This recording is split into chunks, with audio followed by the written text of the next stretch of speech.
नोएडा के इंजीनियर युवराज मेहता खुद ही अपने मौत के जिम्मेदार हैं। उन्होंने शराब पी थी, वो तेज रफ्तार में कार चला रहे थे और उनकी कार गहरे गड्ढे में गिर गई।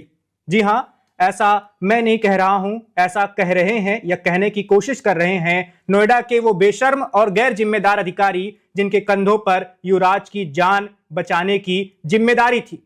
उन अधिकारियों को कहना है कि युवराज की जान शराब पीकर गाड़ी चलाने की वजह से ही गई है। उनकी कार अनियंत्रित होकर गहरे गड्ढे में गिर गई। 1.5 घंटे तक युवराज पानी में तड़पता रहा। ये अधिकारी उसे बचा तो पाए नहीं, लेकिन अब जोरों शोरों से प्रचार करने में जुट गए हैं कि हमारी तो इसमें कोई जिम्मेदारी ही नहीं थी, हम तो इस मौत के जिम्मेदार ही नहीं हैं। तो सरकारी इसी लापरवाही, लीपापोती और गैर जिम्मेदाराना कामों पर ही आज हम सवाल करने वाले हैं। नमस्कार, मेरा नाम वैभव है और आप देख रहे हैं तरकश। आज हमारे साथ इस बातचीत में कई सारे खास मेहमान जुड़ने वाले हैं, जिनका मैं आपसे परिचय करवा देता हूं। हमारे साथ जो जुड़ रहे हैं वो आलोक वत्स जी, जो भारतीय जनता पार्टी के नेता हैं। इसके साथ ही रुद्र विक्रम सिंह जी, वो राजनीतिक विश्लेषक हैं। इसके साथ ही विभूति नारायण जी, वो पूर्व डीजीपी हैं। और अतुल यादव जी, समाजवादी पार्टी के प्रवक्ता हैं, सपा से जुड़े हुए हैं। तो इनसे हम बात करेंगे, अपने मेहमानों के पास चलेंगे, लेकिन सबसे पहले हम आपको एक रिपोर्ट दिखाना चाहते हैं। वन इंडिया की टीम मौके पर पहुंची है और ताजा हालात जानने की कोशिश की है। घटनास्थल से हमारे सहयोगी पंकज मिश्रा आपको ताजा जानकारी देंगे। 17-18 जनवरी की दरमियानी रात को हुए उस हादसे में जिसमें 27 वर्षीय युवराज मेहता का निधन हो गया, उसको देखते हुए आज तकरीबन 4 दिनों बाद अचानक से उसी घटनास्थल पर गहमा गहमी फिर से शुरू हो गई है। बैरिकेड्स डाल दिए गए हैं, रोड को एक तरीके से सील कर दिया गया और ऐसा बताया जा रहा है कि SIT यहाँ आने वाली है। स्पेशल इन्वेस्टिगेटिव टीम का जो गठन किया गया, ये देखिए गाड़ियाँ यहाँ आनी शुरू हुई हैं और ये तमाम आला अधिकारी अभी यहाँ पर पहुंचेंगे।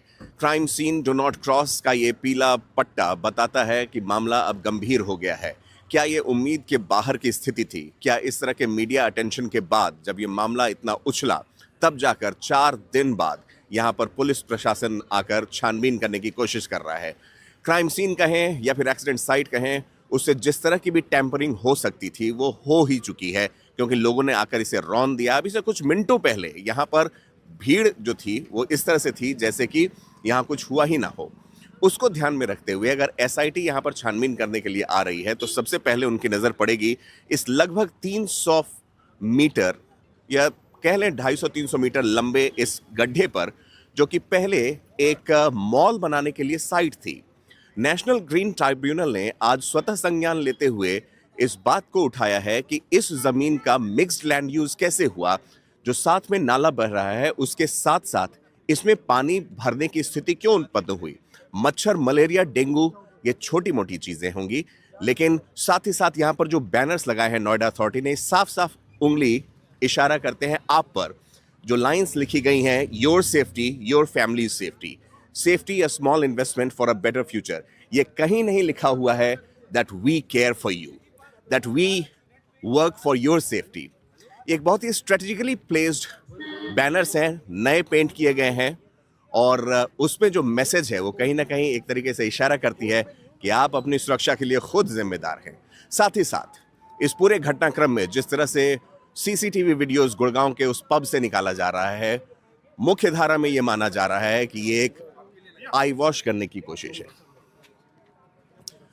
इस पूरे प्रकरण को ध्यान में रखते हुए ये देखिए, ये पूरा का पूरा लाव लश्कर अगर आप देखेंगे तो SIT के स्वागत में जो अचानक से चाक चौबंद और पुख्ता व्यवस्था दिखाई दे रही है, ये भारतीय पुलिसिंग सिस्टम और इंडिया के रेड टेप का एक नज़ारा है। SIT आ रही है, बड़े अधिकारी होंगे, जल्दी से जल्दी हमें एक्टिव हो जाना होगा। अनफॉर्चुनेटली ये स्थिति उस जान को नहीं ला पाएगी जो 17-18 जनवरी की दरमियानी रात इसी पानी में डूबकर मर गया। ये पानी यहाँ जमा कैसे हुआ, ये अपने में ही एक सिविक एडमिनिस्ट्रेटिव एपैथी का जीता जाता एग्जाम्पल है। यहाँ जो घर आपको नजर आ रहे हैं, इन घरों की जो कीमत है वो तकरीबन। तो आपने देखा, आपने सुना क्या कुछ हो रहा है अभी घटनास्थल पर। जब SIT के अधिकारी पहुंचते हैं तो पुलिस वाले तुरंत सक्रिय हो जाते हैं, तत्परता दिखाते हैं कि देखो हम कितनी तेजी से जांच कर रहे हैं। लेकिन यही वो अधिकारी थे जब उस रात में युवराज तड़प रहा था और वो चिल्ला रहा था, बचाने की गुहार लगा रहा था, तो इन अधिकारियों में से किसी की भी ना तो हिम्मत हुई और ना इन्होंने जोखिम लेने का काम किया कि पानी में कूदकर उस व्यक्ति की जान बचाई जाए। तो इन्हीं सब चीजों पर आज हम सवाल करने वाले हैं और युवराज की मौत व्यर्थ नहीं जानी चाहिए। अगर उसकी जान गई है, उनकी जान गई है, तो उस जान जाने के पीछे जो लोग जिम्मेदार हैं उन पर कड़ी कार्रवाई भी होनी चाहिए। तो चलिए हम अपने सबसे पहले मेहमानों की ओर चलते हैं। विभूति नारायण जी हैं। सर, जैसा कि हम देख पा रहे हैं, जानबूझकर उन सीसीटीवी फुटेज को वायरल किया जा रहा है। जब घटना से पहले युवराज किसी पब में थे, वो शराब पी रहे थे, उस वीडियो को वायरल किया जा रहा है और सबको पता है कि सीसीटीवी फुटेज कोई आम आदमी आसानी से नहीं ले सकता जाकर। जरूर इसमें किसी प्रशासनिक अमले के किसी व्यक्ति का हाथ है और वो ये सब कुछ कर रहा है जिससे ये साबित कर सके कि युवराज ने शराब पी हुई थी, शराब पीकर गाड़ी चला रहे थे, गाड़ी हो सकता है तेज रफ्तार में रही हो और वो गड्ढे में जा गिरे। इसमें हम क्या करें?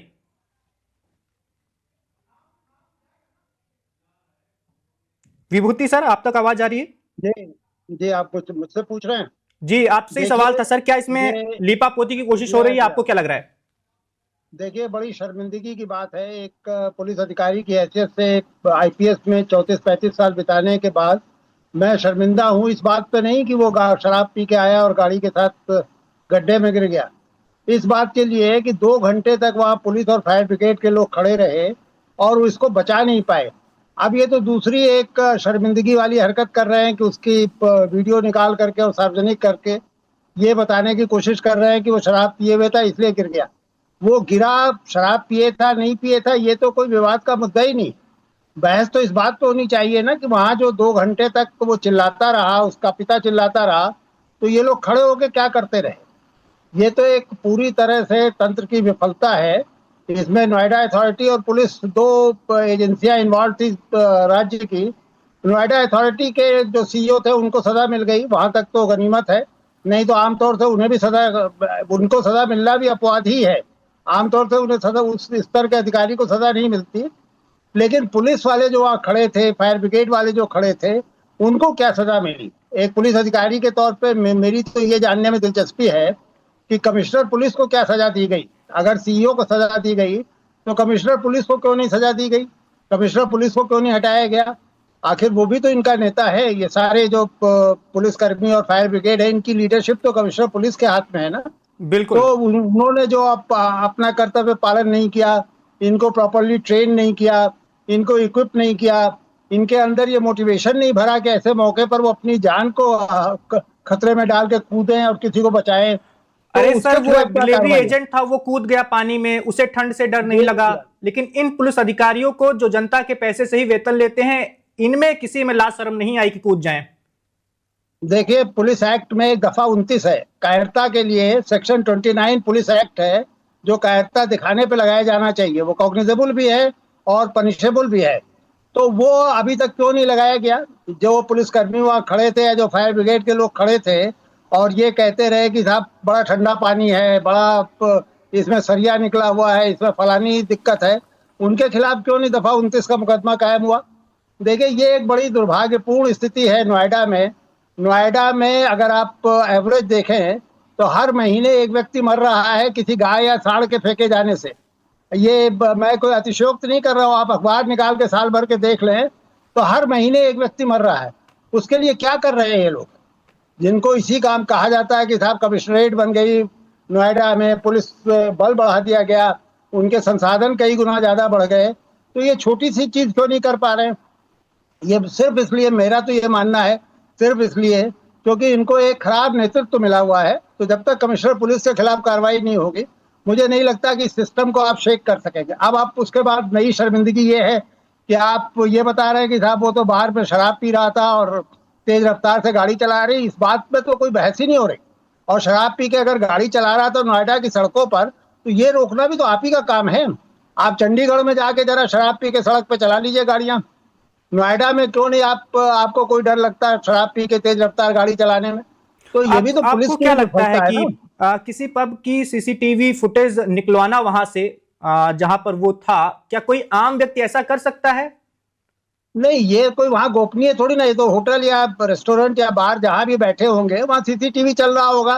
तो वो कोई ऐसी बात नहीं, उसे वो तो उस बार के मालिकान हैं, उनके कब्जे में सीसीटीवी, देखिए सीसीटीवी फुटेज का मतलब क्या है बताइए ना। वो वहां शराब पी के निकला, खूब तेज गाड़ी चलाई। ये दोनों भी तो आप ही की गैर जिम्मेदारी और आप ही की लापरवाही, आप ही की तो शिथिलता है कर्तव्य पालन में। उनको शराब पी के गाड़ी चलाने से किसे रोकना चाहिए नोएडा की सड़कों पे। अब आकर के वो गिर गया, यहाँ तक तो कोई विवाद ही नहीं है। उसमें चिंता की बात तो ये है कि वो 2 घंटे तक चिल्लाता रहा। वहां पर पुलिस पहुंच गई, वहां फायर ब्रिगेड के लोग पहुंच गए। ये मैंने किसी अखबार में पढ़ा कि उनके पास लाइफ जैकेट्स थे, उनके पास नाव थी, उनके पास तरह तरह के उपकरण थे। एक बेचारा जो डिलीवरी बॉय है, जिसकी ये जिम्मेदारी नहीं है, वो तो एक अच्छे नागरिक का कर्तव्य निभा रहा है, वो अपने पेट में रस्सी बांध करके उस ठंडे पानी में उतर गया। बचा नहीं पाए, एक अलग बात है। तो ये बड़ी शर्मनाक जो भी प्रदर्शन है पुलिस और फायर सर्विस का, वो बहुत ही खराब है। और मैं तो समझता हूँ ये नोएडा में इसी तरह का प्रदर्शन हर मौके पर हमें दिखाई दे रहा है पिछले कुछ महीनों सालों से। तो इस पर बिल्कुल। तो सरकार को कोई गंभीर कार्रवाई करनी चाहिए। एक मौत मीडिया की नजरों में आ गई, एक मौत पर इतनी ज्यादा चर्चा हो रही है, लेकिन जैसा कि आपने बताया कि लगातार ऐसी मौतें हो रही हैं आए दिन, लेकिन वो खबरों में नहीं आ पाती, इसलिए उस पर उतनी चर्चा नहीं हो पाती। आलोक वत्स जी के पास चलेंगे जो भारतीय जनता पार्टी से जुड़े हुए हैं। वत्स जी, बाकी लोगों पर कब कार्रवाई करेंगे?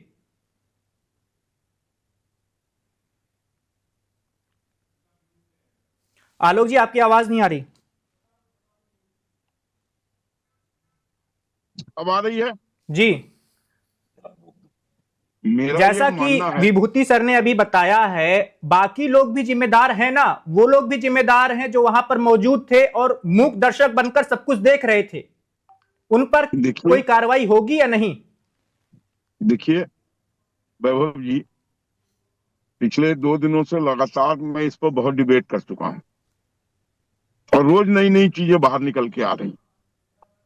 विभूति सर ने जो बोला, मैं उससे 100% अग्री करता हूं कि ये तंत्र का फेलियर है। सिस्टम वहां पे कंप्लीटली फेल हो गया, बावजूद इसके कि वो मौके पर मौजूद था।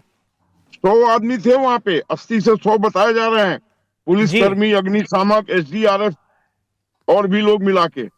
लेकिन किसी ने ये हिम्मत नहीं दिखाई कि उस पानी में जाकर, और रही बात शराब पीने की, तो पोस्टमार्टम भी हुआ होगा उसकी लाश का।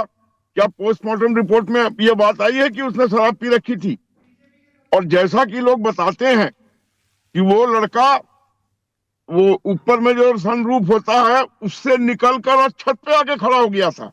तो कोई आदमी अगर नशे में इतना धुत होगा तो ऐसा काम कर सकता है?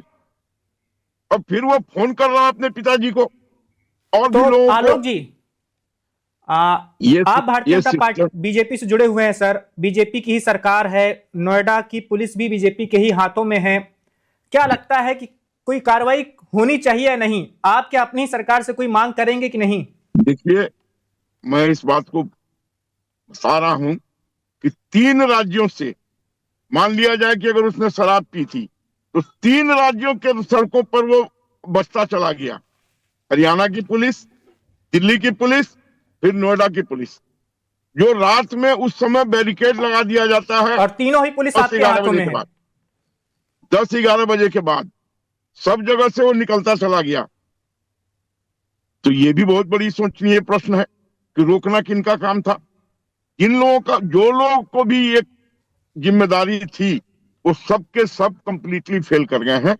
और सीईओ नोएडा को हटा देना, चलिए ये एक अच्छी पहल हुई, लेकिन इसमें और भी जो लोग संलिप्त हैं, जिन्होंने अपनी जिम्मेवारी और अपनी ड्यूटी को सही ढंग से नहीं निभाया, मैं अपनी सरकार से अपील कहा जा रहा करूंगा। है कि जिलाधिकारी तो बहुत ही ताकतवर हैं, उनके बहुत ताकतवर पारिवारिक संबंध है, इसलिए उन पर कोई कार्रवाई नहीं हो सकती, बाकी पुलिस वालों पर भी कोई आंच नहीं आने वाली, ऐसा कई लोग दावा कर रहे हैं। देखिए मैं अपनी सरकार से अपील करूंगा कि जो लोग भी इसमें दोषी पाए जाएं, दोषी हैं, पूरा देश जान रहा है कि दोषी हैं। आप किसी भी चीज से लिपापोती नहीं कर सकते हैं। कन्विंस नहीं होंगे लोग इन बातों से कि उसने शराब पी रखी थी और वो गिर गया वहां। और इस पर जो आलोक भी जी, लोग पता नहीं इसमें आपने वो संलिप्त वीडियो हैं, देखी है या नहीं, युवराज का एक दोस्त है, वो घटनास्थल पर पहुंचता है और एक वीडियो में कहता है वो कि अब मेरा भारत में रहने का मन भी नहीं करता, यहाँ पर हम नौकरी कर रहे हैं, सरकार को इतना भारी भरकम टैक्स दे रहे हैं, उसके बावजूद स्थिति ऐसी है कि किसी भी दिन किसी भी गड्ढे में गिरकर जान जा सकती है। वो तो भारत छोड़ने तक की बात कर रहा है। तो ऐसे कैसे देश चलेगा? हमारे युवा ही अगर हमारे देश से मोहभंग हो जाएगा उनका तो। देखिए, इससे ज्यादा एक बात और सामने निकल के आई है। जो वो लड़का, जाबाज लड़का, मैं उसको बोलूंगा बहादुर लड़का, दिलेर लड़का, जिसने खुले बदन से बगैर कोई लाइफ जैकेट के अपने कपड़े उतार कर पानी में कूद गया, उसको शाबाशी देने के बजाय उस लड़के ने कल बयान दिया है, मैंने सुना है कि लोग उसको धमकी दे रहे हैं। इसको देखकर क्या कोई देश का दूसरा नौजवान जाएगा किसी की मदद करने? मदद करने जाओ और खुद ही फंस जाओ। मतलब कि जो मदद के लिए गया उसे धमका भी रहे हैं, आपका ऐसा कहना है? उसने खुद बयान दिया है, मैंने कल आज तक पे सुना है उसका बयान। उसके बाद पहले आपको याद होगा कोई किसी घायल को अस्पताल नहीं ले जाता था, फिर लोगों ने कहा कि आप पर कुछ नहीं होगा, आप लेके आइए। क्योंकि वहां जाने के बाद अगर आप घायल हैं, मैं आपको लेके अस्पताल पहुंचा तो मुझे ही 50 चीज में उलझा दिया जाता। इस डर से कोई किसी को ले ही नहीं जाता था, तड़पता रहता था, मर जाता था। चलिए हमारे अंदर की आपके पास आएंगे सर। समाजवादी पार्टी के प्रवक्ता अतुल यादव जी भी हमारे साथ हैं। अतुल जी, आपको क्या लगता है ये सरकारी लीपापोती की जो कोशिश हो रही है, और आलोक जी तो खुलेआम कह रहे हैं कि हमारी सरकार को कार्रवाई करनी चाहिए, लेकिन आपको क्या लगता है योगी आदित्यनाथ सरकार अब और कड़े कदम उठाएगी या फिर एक कार्रवाई हो चुकी है दिखाने के लिए कि देखो हमने नोएडा अथॉरिटी के सीईओ को हटा दिया है, बस ये पूरा हो गया? अभी इस पैनल पर मिश्रा जी, अभी इस पैनल पर जितने दोनों साथी बैठे हुए हैं और बहुत गंभीरता से बात रखी उन्होंने, वो भारतीय जनता पार्टी से जुड़े हुए हैं आलोक जी, उसके बावजूद भी उन्होंने सरकार की, अपनी पार्टी की खुलेआम आलोचना करी। और इस पैनल पर वरिष्ठ अधिकारी सेवानिवृत्त जो बैठे हुए, उन्होंने सारी पोल पट्टी खोल के रख दी है। तो सोचना चाहिए, सरकार जो है, सरकार को तो शर्म आती नहीं है किसी की जान चली जाए। पुलिस जो है उत्तर प्रदेश की इतनी निरंकुश हो चुकी है कि माननीय योगी जी के कब्जे में है ही नहीं। उन्हें सिर्फ ठोको नीति आती है, किसी की जान लेना आती है, जान बचाना नहीं आता है।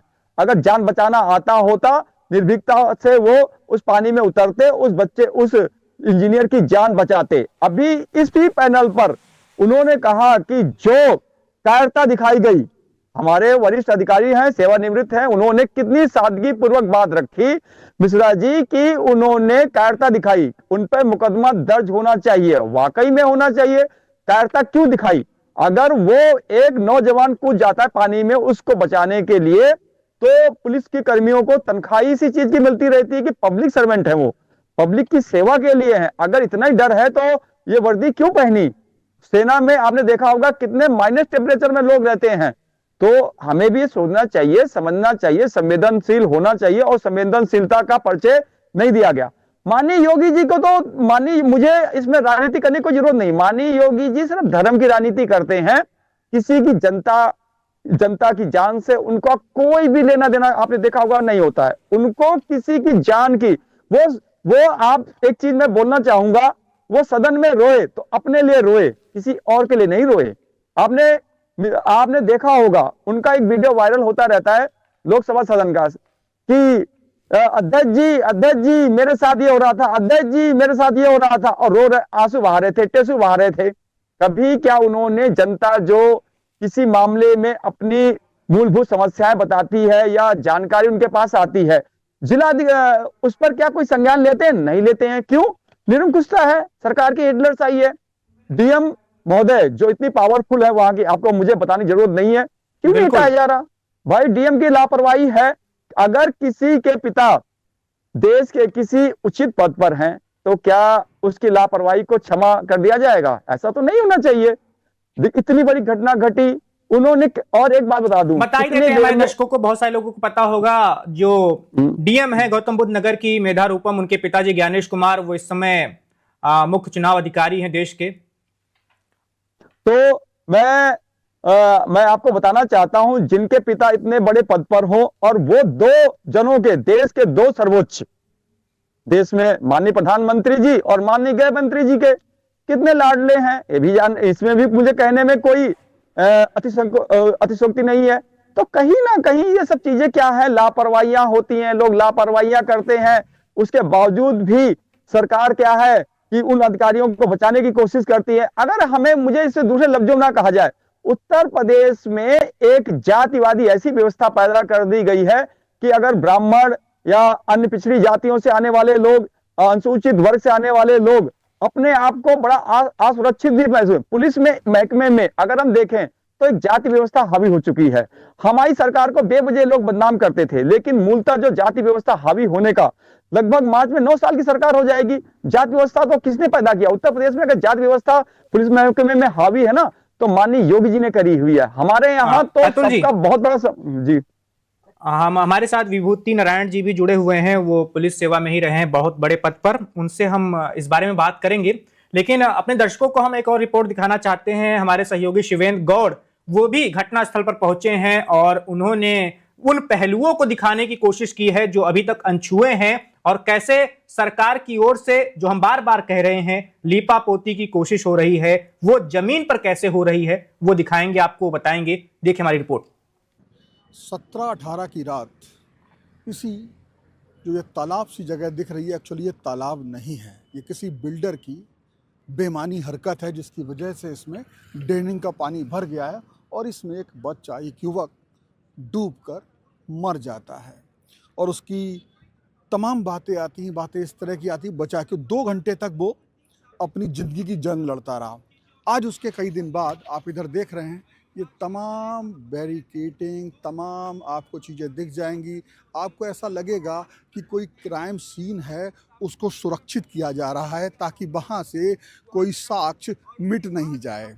अब ये बात आपको हास्यास्पद लग सकती है, क्योंकि 4 दिन बाद, इतने दिन बाद अगर ये किया जा रहा तो निश्चित तौर पे ये खीज है, लोगों के लिए ये व्यंग है, तंज है। और ये तंज गलत नहीं है, क्योंकि ये तमाम वो लोग हैं, यही फोर्सेस, ये वर्दीधारी उस समय कई घंटे तक वो इनसे अपनी ज़िंदगी बचाने के लिए गुहार करता रहा, लेकिन ये लोग इस लायक नहीं थे कि उसकी जान बचा सकें। एक बच्चा, एक युवक और 27 साल का एक डिलीवरी मैन, वो कूदता है और बचाने की कोशिश करता है। बताया जा रहा है उसे भी धमकाया गया। लेकिन अब किस तरह से काम हो रहा है, जरा आप काम का तरीका देखिए। मैंने आपको दिखा दिया कि क्राइम से, इधर देखिए, यहाँ पे देखिए, अभी मैं पीछे दृश्य भी दिखाऊंगा किस तरीके से साहब आ रहे हैं, तो साहब के लिए चूना डाला गया है कि भाई इधर से चले जाओ, यहाँ हुआ था। ये सारी व्यवस्थाएं इसलिए हैं कि अब जम के शोर मच गया है। अब प्रशासन की सारी पोल खुल रही है कि किस तरीके से उन्होंने क्या क्या हीला हवाली की, क्या क्या गलतियां की, और जिसकी वजह से पहले तो वो एक्सीडेंट हुआ और फिर उसकी जान नहीं बच सकी। अब यहाँ तमाम बड़े अधिकारी आपको मौजूद है, ये इंतज़ार कर रहे हैं साहब का। उनके आने की पूरी तैयारी कर दी गई है, बाकायदा निशान लगा दिए गए हैं। लेकिन जब वो, तो आपने देखा किस तरह से घटनास्थल पर अभी क्या कुछ किया जा रहा है अधिकारियों के द्वारा, और अभी कैसे ताजा हालात हैं। विभूति सर के पास चलते हैं। सर, योगी आदित्यनाथ की सरकार पर बहुत लंबे अरसे से आरोप लगते आ रहे हैं कि अफसरशाही है, जो ब्यूरोक्रेट्स हैं वो किसी की सुनते नहीं हैं, और खासकर पुलिस के अधिकारी भी बहुत ज्यादा सुनते नहीं हैं, जनप्रतिनिधियों की भी नहीं सुनते हैं। बीजेपी के ही बहुत सारे विधायकों की शिकायत रहती है कि उनके जिले के आला पुलिस अधिकारी उनकी बातों को नजरअंदाज करते हैं। अभी हमने देखा है कि पिछले दिनों एक बैठक भी हुई थी ब्राह्मण विधायकों की, और उसमें बीजेपी के ही विधायक और एमएलसीओं की शिकायत थी कि उनकी सुनी नहीं जा रही। देखिए, ये राजनीतिक सवाल है, मैं नहीं समझता कि इस पर मैं कोई टिप्पणी कर पाऊंगा। लेकिन ये तो एक दुर्भाग्यपूर्ण बात है उत्तर प्रदेश में। पीछे ये सिर्फ इसी सरकार को इसका आप अपयश या यश नहीं दे सकते। इसके पहले भी जातियां ही मुख्य रूप से एक निर्णायक भूमिका अदा करती थी पुलिस में ट्रांसफर पोस्टिंग की।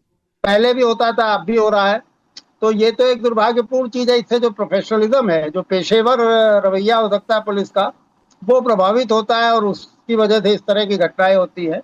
बहरहाल, आप जो कह रहे हैं उस पर मैं इसलिए टिप्पणी नहीं करूंगा कि ये राजनीतिक दलों के लोग यहाँ बैठे हैं, ये इस पे बताएं। मेरा अनुभव तो ये है कि ये जाति वाला जो रोग है, ये कोई सरकार की अकेली उपज नहीं है। इसके पहले भी यही सब होता था, दूसरी जातियों का कैसे होगा सर? होता था। अगर हर सरकार में यही स्थिति है तो इसे खत्म कैसे किया जा सकता है? हाँ, बिल्कुल सही कह रहे हैं। अगर यही चलता रहा तो नहीं खत्म होगा। पुलिस में अगर जब तक ये जातियों का दखल बरकरार रहेगा और नॉन प्रोफेशनल जो चीजें हैं वो बनी रहेंगी तो फिर ये खत्म नहीं होगा, इसी तरह चलता रहेगा। ये तो जनता को इसकी मांग करनी पड़ेगी कि उनको एक बेहतर पुलिसिंग चाहिए। जब तक वो मांग नहीं करेंगे तब तक तो इसी तरह चलता रहेगा। चलिए आलोक जी के पास चलते हैं। आलोक जी, आपका क्या कहना है? हम अभी पुलिस अधिकारियों के रवैये पर बात कर रहे थे और अभी जो ग्रेटर नोएडा में हुआ है उसमें भी पुलिस पर कोई ज्यादा कार्रवाई नहीं हो रही है, क्योंकि लेकिन पुलिस भी वहां पर मौजूद थी, पुलिस के बहुत सारे लोग वहां पर मौजूद थे। आपको क्या लगता है कि सच में ठाकुरवाद हावी है इस समय उत्तर प्रदेश की राजनीति में और प्रशासन में भी?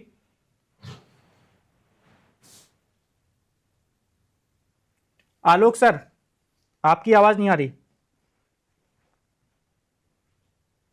वैभव जी, जब किसी की सरकार आती है उत्तर प्रदेश में तो हमने देखा है कि जो भी चीफ मिनिस्टर होता है उसके जाति का लोग भ्रम फैला देते हैं कि वो जातिवादी कर रहे हैं। उसी क्रम में योगी आदित्यनाथ जी का भी नाम ये लोग प्रमुखता से ले रहे हैं। मैं अपने सपा के साथी से पूछना चाहता हूं, ये कह रहे थे कि जन्मदाता हैं जातिवाद के योगी जी, इनके समय में क्या होता था? जरा उस दिन को भी याद कर ले। इनकी तो पार्टी ही जातिवादी व्यवस्था।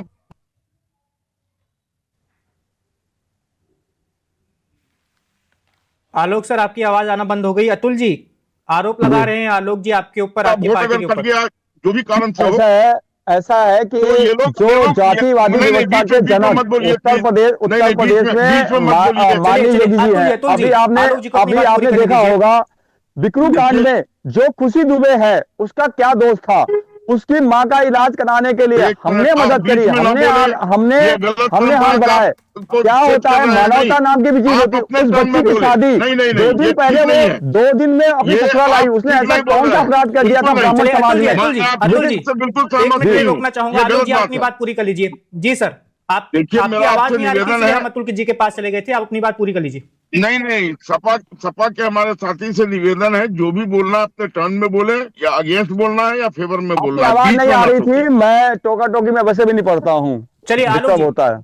बोलिए सर। तो मेरा ये कहना है, जब एसआईआर भी हो रहा था तो मुस्लिम और यादव का वोट अगर कट गया तो ये लोग कहते थे ये हमारा वोट कट गया।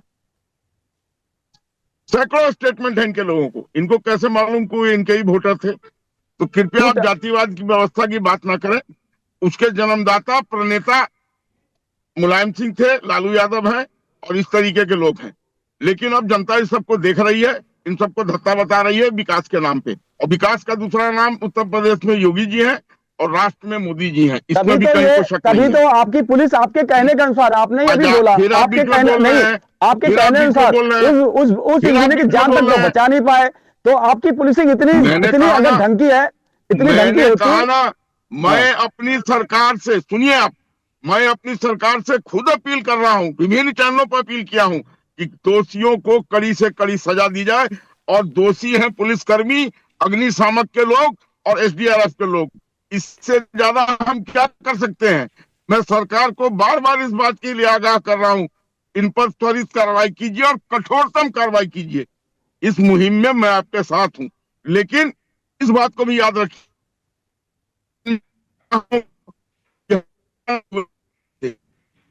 लेकिन अगर हम उससे हम मानव से फिर बंदर की तरफ जाए।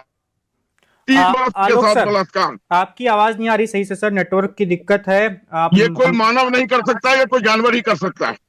चलिए हम अपने दर्शकों को कुछ और नई जानकारियां बता देते हैं जो भी आई हैं। वो ये है कि इस मामले में 5 बिल्डरों के खिलाफ मुकदमा दर्ज किया गया है, जिनमें से 2 को गिरफ्तार कर लिया गया है। पुलिस ने उन्हें गिरफ्तार किया है और उन्हें फिलहाल न्यायिक हिरासत में भेज दिया गया है।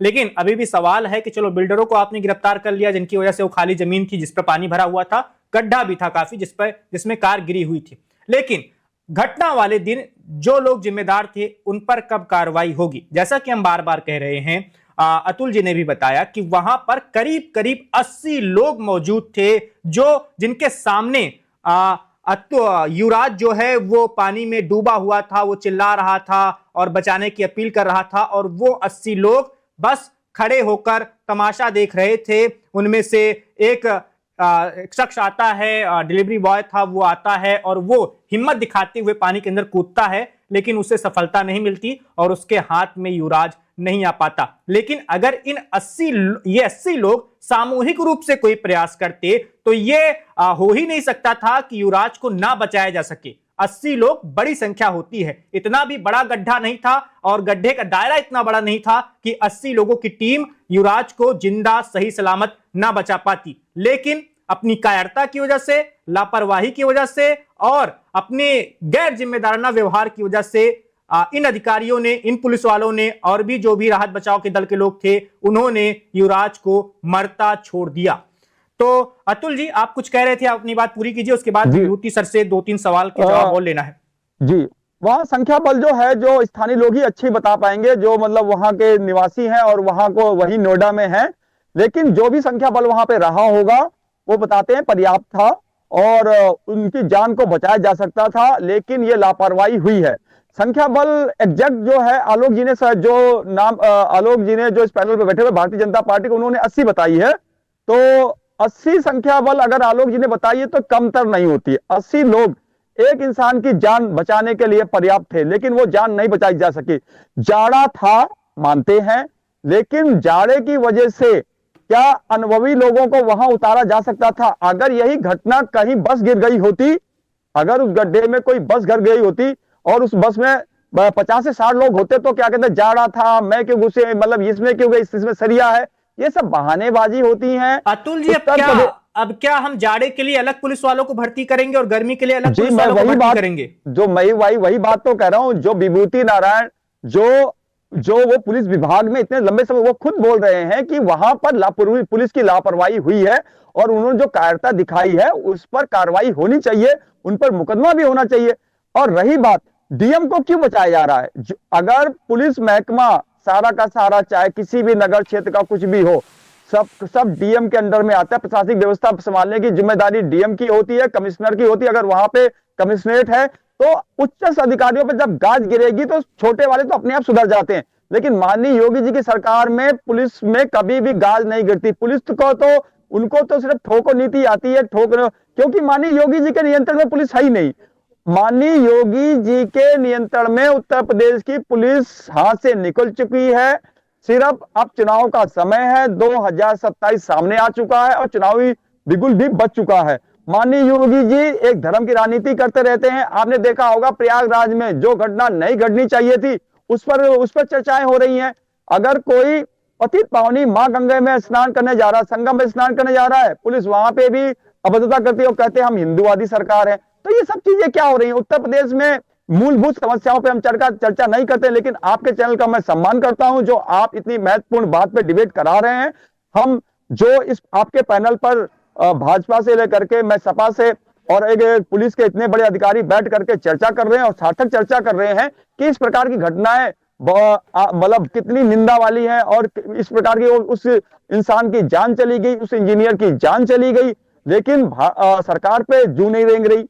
सरकार को चाहिए कि जो लापरवाही हुई उस पर तत्काल प्रभाव से उन अधिकारियों, चाहे वो पुलिसकर्मी है, चाहे पुलिस के उच्च अधिकारी हैं, चाहे डीएम रैंक का, मतलब डीएम रैंक का मतलब आईएएस रैंक का कोई भी अधिकारी, यानी डीएम को भी पनिश किया जा सकता है, हटाया जा सकता है। लेकिन वो एक देश के ऐसे पद पे बैठे हुए व्यक्ति की बेटी हैं जिनका चाहे वो अच्छा करें, बुरा करें, कुछ भी करें, एसआईआर में जो भी करवाएं वो सर्वमान्य है उनके पर। तो ये सब चीजें नहीं चलती हैं। माननीय योगी जी इतने दबे कुचले, क्योंकि वो जब माननीय योगी जी डीएम पे कार्रवाई नहीं कर पा रहे तो किसी अन्य पे कार्रवाई क्या कर पाएंगे? तो पुलिस अधिकारियों पे कार्रवाई क्या कर पाएंगे? तो आप सोच सकते हैं कि क्या परिस्थितियां हैं। और रही बात जातिवादी, क्या होता है?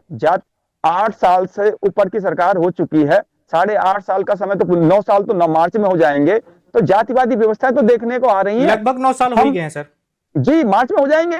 तो मिश्रा जी एक चीज बताइए, मैंने अभी एक चर्चा की थी, सबने देखा, मीडिया में देखा, सबने देखा, उस खुशी दुबे की क्या खुशी दुबे ने ऐसा क्या कर दिया था? पुलिस ने उसको जेल में डाला हो तो जो बरी हो गई, जो उसका कहना है।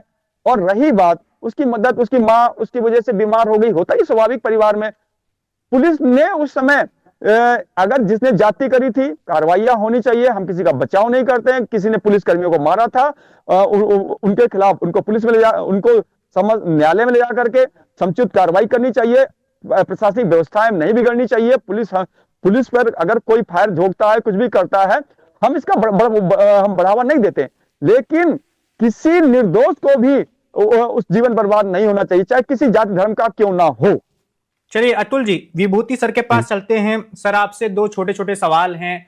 पहला सवाल, क्या ये सांकेतिक कार्रवाई नहीं है 2 बिल्डरों के खिलाफ जो उनको गिरफ्तार किया गया है और 5 के खिलाफ मुकदमा दर्ज किया गया है? क्योंकि सबको पता है कि बिल्डर हैं, धनवान लोग हैं ये लोग, पुलिस की कार्रवाई में ज्यादा देर तक नहीं आ पाएंगे, ज्यादा जकड़े नहीं रह पाएंगे, वो जल्दी बाहर आ जाएंगे। और दूसरा, इस घटना को लेकर कार्रवाई का दायरा कितना बड़ा होना चाहिए, किन किन अधिकारियों पर गाज गिरनी चाहिए? आपको क्या लगता है? आप खुद लंबे वक्त तक पुलिस सेवा में रहे हैं।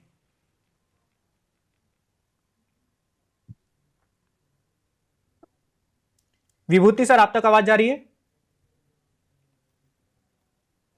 शायद उन तक आवाज नहीं पहुंच पा रही। चलिए विभूति सर से जवाब लेंगे। आपको क्या लगता है? आलोक जी आपके पास आते हैं अब। आलोक जी, आप तक आवाज जा रही है?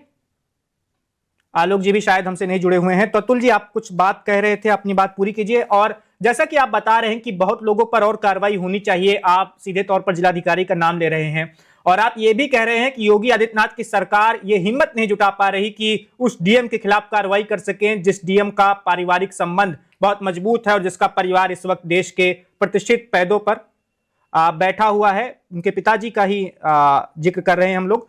तो आपको क्या लगता है कि 2027 में ज्यादा दिन तो बचे नहीं हुए हैं, 27 के चुनाव को लेकर माहौल बनना शुरू हो गया है। उत्तर प्रदेश में जो टिकटों के दावेदार हैं वो निकलना शुरू कर दिए हैं दुआ प्रणाम करने अपनी जनता को, और पोस्टर भी लगना शुरू हो गए हैं चौक चौराहों पर, और चाय के नुक्कड़ों पर तो चर्चा हो ही रही है कि कौन जीत सकता है, कौन हार सकता है।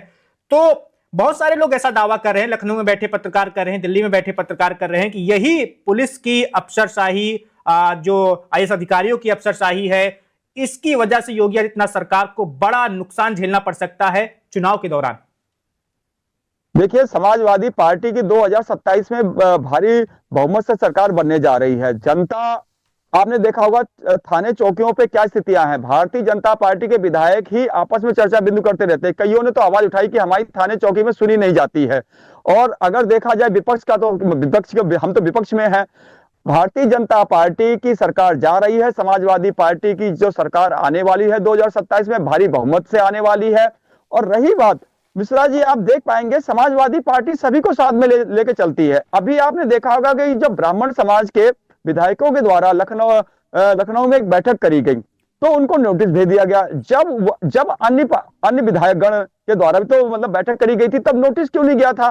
कहीं ना कहीं उनकी आवाज दबाई जाती है। उनको समझ में आ गया है कि हम जिस पर वो लगभग 70% वोट करते हैं, ब्राह्मण समाज का वर्ग, ब्राह्मण समाज करता है। बिल्कुल, तो भारतीय जनता पार्टी के पक्ष में पिछले कई चुनावों से एक तरफा लामबंद होता आ रहा है जी ब्राह्मण समुदाय। उसे समझ में आ चुका है कि हमारी अपनी पार्टी में कोई सुनवाई नहीं है, तो उनकी निगाह अब समाजवादी पार्टी की ओर लग चुकी है। हम विधायकों की बात नहीं कर रहे हैं, हम आम जनमानस जो ब्राह्मण समाज का है उसकी निगाह समाजवादी पार्टी की ओर लगी हुई है। और आपने देखा होगा हमारे माननीय राष्ट्रीय अध्यक्ष जी सबको सम्मान करते हैं, चाहे कोई भी हो। देखिए, माता प्रसाद पांडे जी समाजवादी पार्टी में नेता प्रतिपक्ष हैं, उनका कितना बड़ा सम्मान है। तो हम कहते हैं जो ब्राह्मण समाज से आने वाले लोगों को समाजवादी पार्टी सम्मान देती है। समाजवादी पार्टी ने हमेशा, देखिए आज जनेश्वर मिश्र जी के संदर्भ में हमारे राष्ट्रीय अध्यक्ष जी गए कि नहीं गए, कहीं ना कहीं हमारे माननीय राष्ट्रीय अध्यक्ष जी सभी को साथ में लेकर चलते हैं। हम लोग सभी को साथ में लेकर चलते हैं। हम समता मूलक समाज की बात कर रहे हैं। अगर हम एक बात करें, हम किसी को अपराधी के हिसाब से ना देखें या केस के हिसाब से ना देखें। खुशी दुबे की मदद, क्या खुशी दुबे तो चैनल पे आकर खुद कहा कि उसकी मदद जब माननीय राष्ट्रीय अध्यक्ष जी तक उनकी मां की बीमारी की बात पहुंची, हमारे माननीय राष्ट्रीय अध्यक्ष जी की ओर से मदद की गई कि नहीं की गई, सर्वविदित है कि नहीं। देखिए कि क्या सरकार तो किसी की मदद कर सकती है, लेकिन सरकार ने दूसरा मंशा देखा। अगर इसी जगह जाति धर्म ना देख करके इंसानियत को भी देखा जाना चाहिए। अपराध होता है किसी का भी हो, लेकिन न्यायालय से अगर कोई बरी है और तो वो मतलब निर्दोष हो चुका है, खुद उन्होंने अपने बताया। तो मिश्रा जी, हमारा मानना है कि सरकार जो है कि किसी को सिर्फ कट्टरपंथी चीजें नहीं होनी चाहिए कि हम एक वर्ग के नहीं है, वो सभी के हैं। माननीय योगी जी है ना, तो चाहे स्वर्ण समाज में सभी वर्गों के मुख्यमंत्री, पिछड़ी जातियों के हैं, दलित जातियों के हैं, अल्पसंख्यक सभी के हैं, लेकिन वो सिर्फ अपने आप को एक जाति का प्रोजेक्ट करते। खुद उन्होंने गर्व से कहा कि मुझे बड़ा गर्व होता है कि मैं राजपूत हूं या ठाकुर हूं। ये चीजें शोभनीय नहीं चलिए होती अतुल हैं। जी, वक्त की कमी है सर, आपको रोकना चाहूंगा। और आप जो भी बातें कह रहे थे, अब 2027 बहुत दूर तो है नहीं, चुनाव आने वाला है, आप भी कमर कस चुके हैं, भारतीय जनता पार्टी भी अपनी तैयारियों में जुट गई होगी, लेकिन इस बात में तो थोड़ी बहुत सच्चाई नजर आती है, क्योंकि चौक चौराहों पर खूब चर्चा होती है इसकी कि उत्तर प्रदेश में इस वक्त अफसरों का बोलबाला है, वही जो चाहते हैं वही होता है। जो जनप्रतिनिधि हैं, यानी जो सांसद हैं, जो विधायक हैं, जिन्हें जनता ने चुना है, वो तक असहाय महसूस करते हैं, वो तक कहते हैं कि मेरी सुनी नहीं जा रही। तो ये बातें हो रही हैं। अब इन बातों से बीजेपी को नुकसान होगा या फायदा होगा, ये 2027 में पता चलेगा। लेकिन अभी जो इस वक्त का सबसे बड़ा सवाल है कि इन्हीं अफसरों की वजह से एक 27 साल के युवा की जान गई है ग्रेटर नोएडा में। जो ग्रेटर नोएडा देश का उभरता हुआ शहर है और उत्तर प्रदेश की तरक्की में बड़ा आर्थिक योगदान दे रहा है, वहां पर अगर किसी व्यक्ति की जान गई है प्रशासन की लापरवाही से, पुलिस की लापरवाही से, अधिकारियों की लापरवाही से, तो वहां पर योगी आदित्यनाथ सरकार कठोरता से कार्रवाई क्यों नहीं कर रही है? तो इस सवाल के जवाब आज हम जानने की कोशिश कर रहे थे, आगे भी करते रहेंगे, क्योंकि वन इंडिया इस मुद्दे पर चुप नहीं रहने वाला है। फिलहाल के लिए तर्कश में आज बस इतना ही, और आप 9 बजे हमारा खास कार्यक्रम देश दिन भर देखना बिल्कुल भी ना भूलें, क्योंकि उस कार्यक्रम में आपको पूरे दिन की सारी हलचल पता चल जाएगी। आज दिन भर क्या हुआ है, कौन सी बड़ी खबर रही है, और उस खबर के पीछे का एंगल क्या है, पहलू क्या है, सब कुछ आपको पता चलेगा। इसलिए आप 9 बजे देश दिन भर जरूर देखिए। Subscribe to One India and never miss an update. Download the One India app now.